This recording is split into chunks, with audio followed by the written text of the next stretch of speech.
V Goriških Brdih se zaključuje letošnja trgatev. V kleti Brda, ki združuje 320 briških vinogradnikov, ugotavljajo, da bo letina tako po količini kot po kakovosti dobra.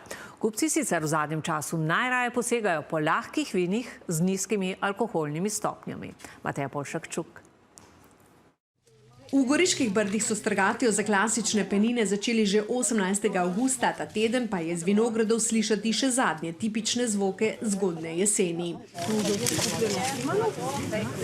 Zadružna klet je letošnjo trgatev sklenila v najvišje ležečem vinogradu v Brdih, kjer na 386 metrih že desetletja uspeva rebula. Tukaj imamo vse vremenske neprilike. Smo na odprtem terenu, res pride burja, mraz, veter, dež, toča, vse, kar se da. Je pa zračen, tako da je odporno grozdje tudi na gnitje, ki se hitro posuši in ga lahko malo več časa imamo. Zaradi klimatskih sprememb pa tudi pomanjkanja površin so višje ležeči vinogradi vse bolj v porastu, saj omogočajo vina z nižjimi stopnjami alkohola, ki so zadnja leta v trendu. Če je vse trendovska bela vina, bi lahko rečem, nižja alkoholna stopnja, prijetna, pitna, osvežilna, v tej smeri rebula, tudi ostale naše sorte grejo. V briški kleti so letos odkupili 6400 ton grozdja in so po dveh nekoliko okrnjenih letinah zadovoljni.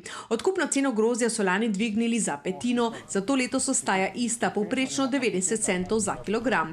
Z optimizmom jih navdaja tudi prodaja. Izkupiček iz prodaje v tujini bo tudi letos višji, to je trend, ki ga imamo od covida naprej. Pričakujemo tako celo v Ameriki, kljub carinam, večji stržek in na ostalih trgih tudi. Američani poleg briškega sivega pinoja pijo še merlot in cabernet sauvignon. Sledijo Angleži, kjer prednjači rebula, najbolj razširjena sorta v Brdih.